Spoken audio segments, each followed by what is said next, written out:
Welcome to our channel. Crown Princess Mary and Crown Prince Frederik's love story truly stands out among modern-day monarchies. It is indeed a real-life fairy tale, with Mary Elizabeth Donaldson originating from Tasmania, a place often dubbed the end of the earth due to its remote location in the southern hemisphere, and Frederik hailing from the Scandinavian kingdom of Denmark, known for its storied Viking past, picturesque architecture, and progressive society. The sheer distance between these two realms emphasizes just how unlikely their union initially seemed.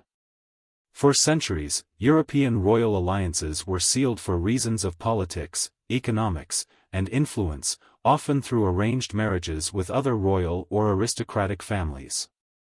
The notion of a commoner from a faraway land stepping into such a lineage might once have been unthinkable. Yet in the 21st century, love stories like Mary and Frederik remind us that tradition can evolve, merging the majestic traditions of a royal court with the open-minded spirit of the modern world.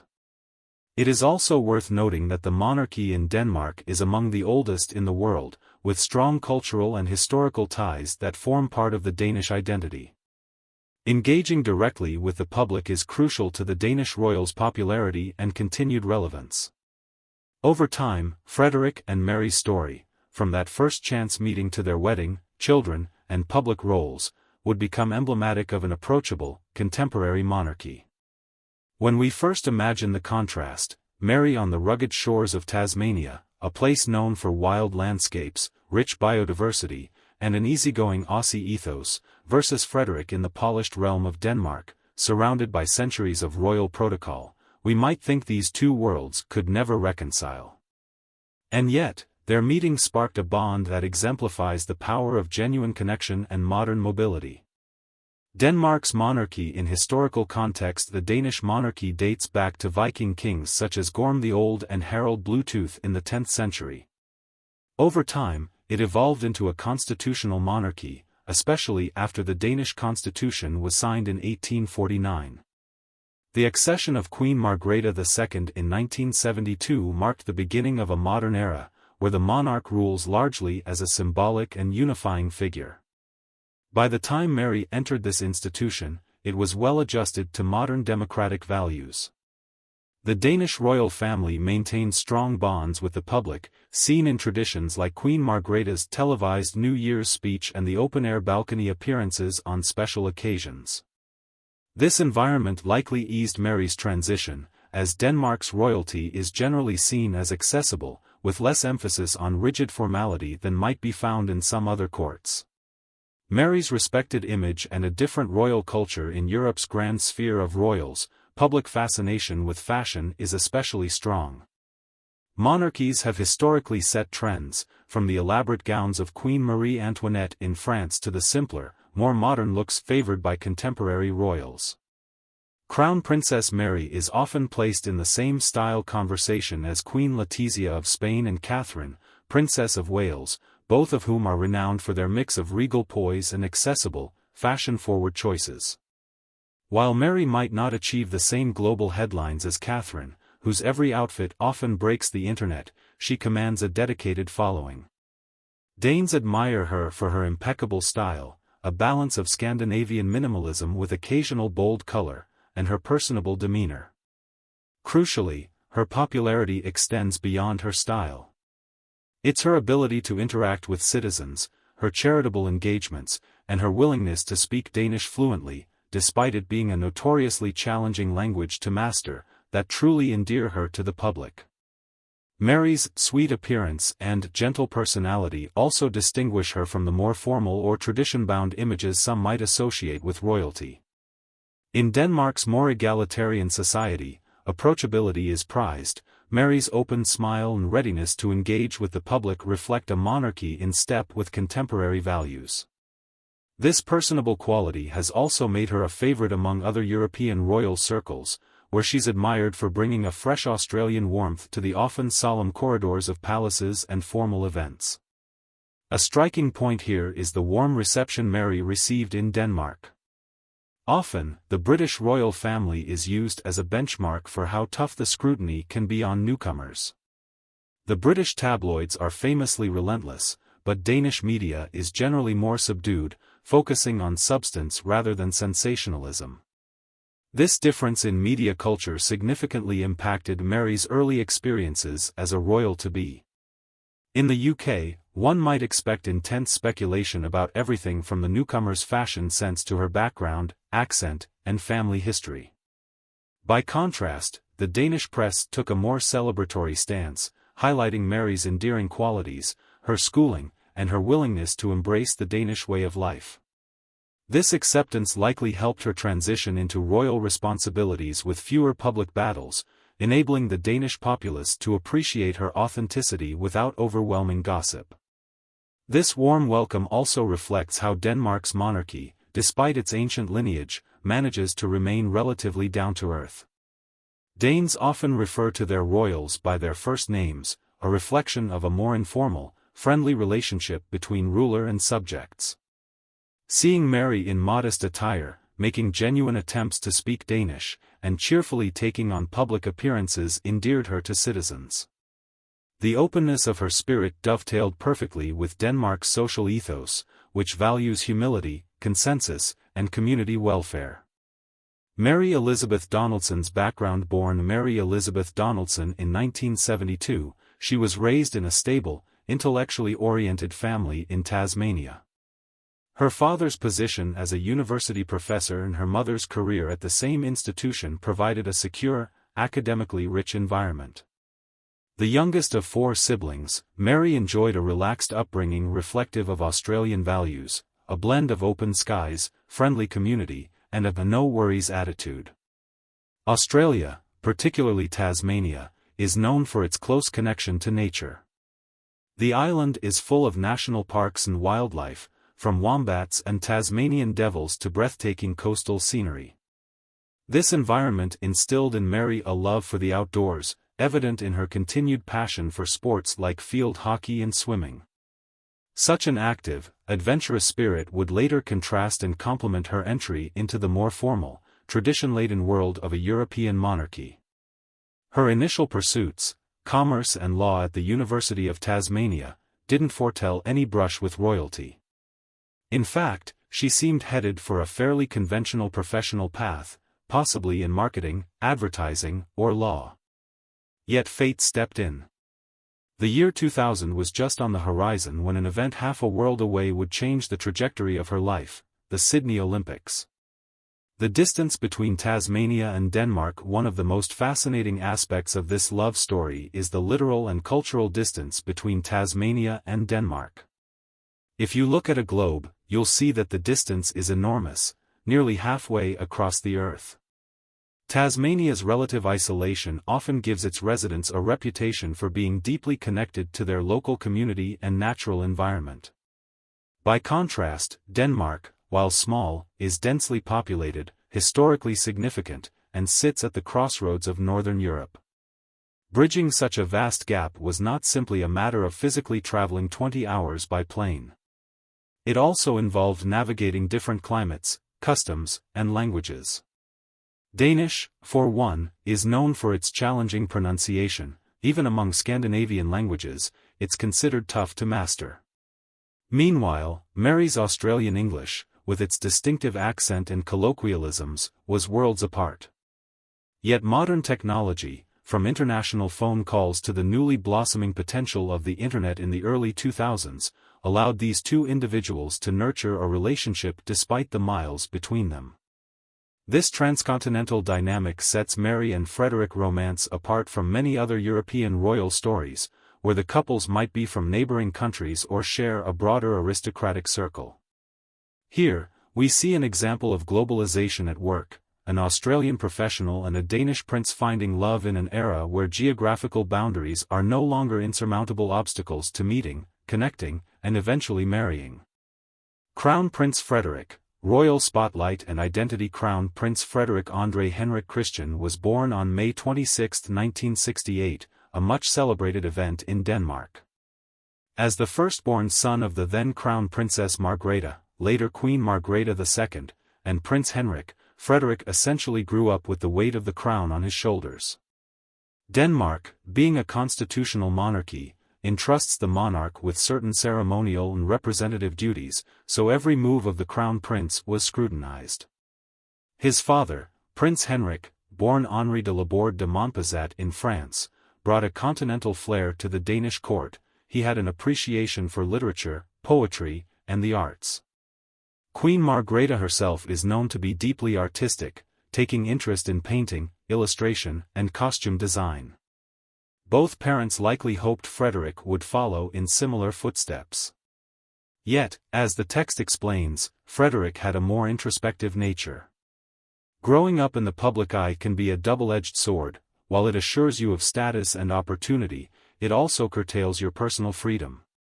Frederik's experiences with the Danish media, who followed him through childhood missteps and teenage anxieties, shaped him into a man who, at times, yearned for anonymity. This tension between public duty and private desire is common among heirs to the throne worldwide, but Frederik's journey would become uniquely his own when he chose a different path for self-discovery: the military. Breaking free and joining the military. Queen Margrethe II's decision to hold a grand coming-of-age ceremony for Frederik at 18 was both traditional and highly public. It marked the point at which Frederik could begin making more independent decisions, an opportunity he seized wholeheartedly. Rather than pursuing the paths of artistry or diplomacy that might have been typical for a young royal with intellectual parents, he found solace and challenge in the Danish military. Serving first with the army, then rotating through the navy and the air force, Frederik immersed himself in a disciplined environment that required both physical and mental rigor. The military's emphasis on leadership, resilience, and teamwork provided a structure that perhaps his earlier life lacked. It also allowed him to carve out a personal identity beyond the palace walls. In the ranks, he was less a crown prince and more a fellow officer, tested by the same demands as everyone else. Over time, he rose through the ranks, earning respect from peers and seniors for his dedication and competence. Outside of his military career, Frederik was navigating the choppy waters of romantic relationships. Given his status and the glare of media attention, every one of his partners came under scrutiny. From teenage sweethearts to public figures like singers and actresses, Frederik's social life was far from private.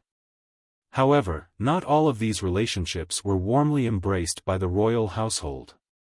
The rumored engagement to a lingerie model, for instance, stirred controversy. Royal watchers speculated on whether such a union was appropriate, and eventually, external pressures led to their parting. By his early 30s, Frederik had yet to marry, a notable gap in the royal narrative, as heirs are often expected to settle down sooner. Yet everything changed in the summer of 2000, when the world converged on Sydney, Australia, for the Olympic Games.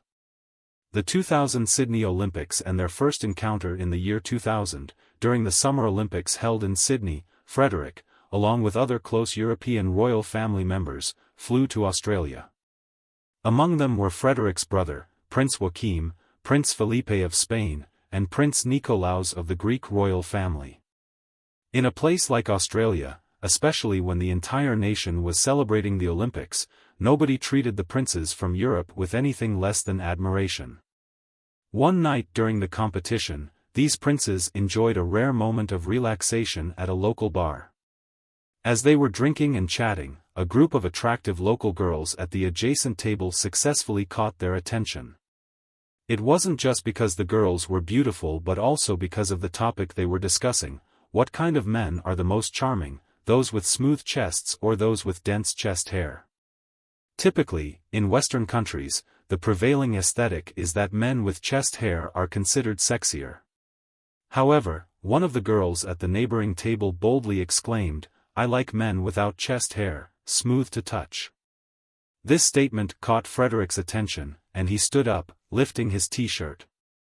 Soon, the other princes also followed suit, raising their t-shirts, joining in to compete and prove themselves.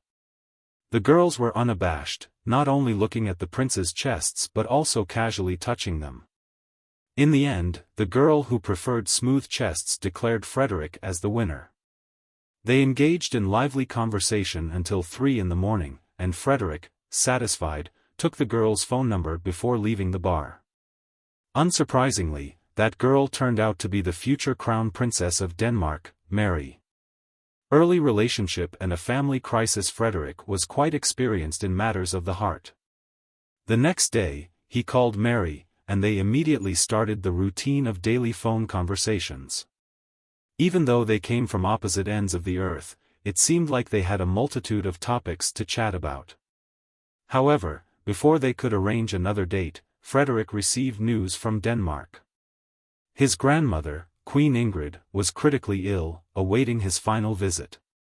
Queen Ingrid of Denmark is the mother of Queen Margrethe II, and her favorite grandchild is Frederik.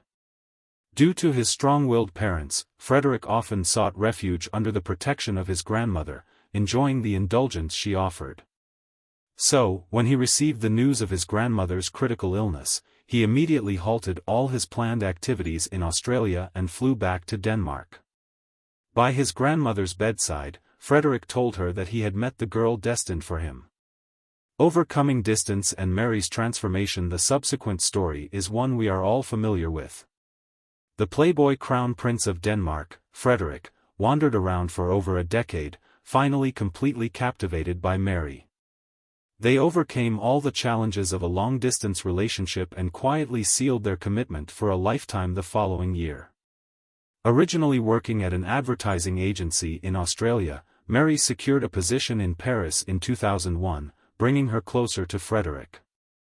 There were rumors that after her move to Paris, the Danish royal family began arranging various training sessions for Mary, including royal etiquette and Danish language lessons.